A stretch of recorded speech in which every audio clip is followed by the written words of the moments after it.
sellowiana, or the pineapple guava. This is one of the great overlooked fruits in my own garden. Um, I use them here in the far back corner of the yard where I don't irrigate, where I don't weed, where I really don't do hardly anything at all.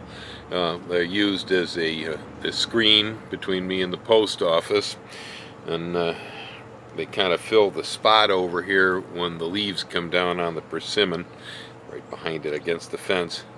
The pineapple guava looks like that. It has kind of a, maybe subtle hints of pear and mint, perhaps. I've always kind of gotten a little bit of a minty flavor out of it.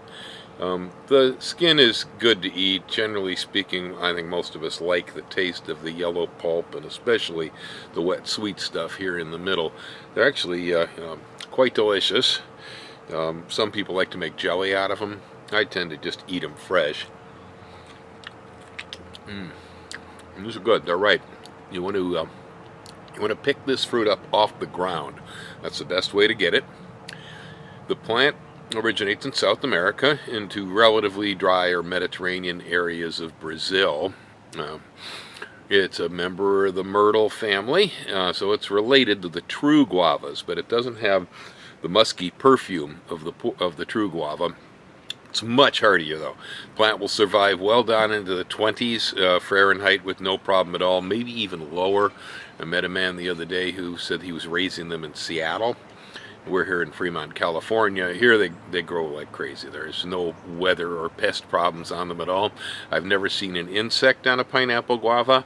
The birds don't even seem to bother them. I haven't had any attacks from possums or raccoons. Sometimes I worry about stuff like that when there's food that human beings will eat, but nothing else on earth seems to bother with it. You just got to wonder about that. But in general, it seems to be almost a completely trouble-free fruit crop. It can be almost totally ignored. Mine have not been watered in well over 15 years back here. They're also growing on the worst patch of soil in my yard. It's some red adobe back here that was scraped off the post office lot when they were building the parking lot, I think. Ended up in the back end of my yard. And so, the soil's no great shakes. They were watered and fertilized the year they were put in about 15, 16 years ago. Since then, I've done almost nothing. And then every year in October and November, we come out and we find pineapple guavas laying all over the ground. I have a lot of fruit that's hanging up here in the tree. If you look up, you can see all the little orbs dangling up there with their little 4-point star fixtures on the end. But I always take the harvest from down here off the ground below the tree trunks.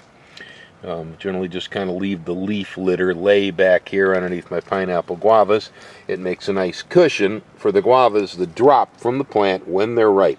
And so this is an easy fruit to pick. You know exactly when it's ripe because it hits the ground. They'll hold on the ground for a while, so if you come back onto your guavas maybe twice a week, 2-3 times a week during the season that they ripen, you just pick them up off the ground is all you really need to do. It's pretty simple. There's usually people waiting around to get buckets of them, and they do produce buckets. I have 2 shrubs here side by side. I use the 2 as cross-pollination. They're 2 varieties. One of them makes round fruit, as I was showing. It's a little earlier, and then the other one makes a football-shaped guava, and it's a little bit later.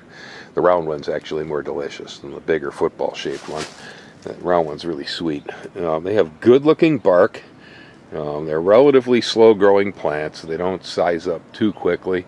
Have nice evergreen foliage, lots and lots of fruit, no care needed, and the flowers are spectacular. And the flowers are also edible. I've eaten a lot of different flowers at times in salads and such, but I don't believe I have ever run across a flower that I thought was as uniquely delicious and edible as the flower of the pineapple guava. It's a nice fruity flavor. It's very fleshy, works well in a fruit salad actually. It's sweet and delicious, and it's also possible to harvest the flower petals from the pineapple guava flower, which is the part that's really good to eat. It's just those petals.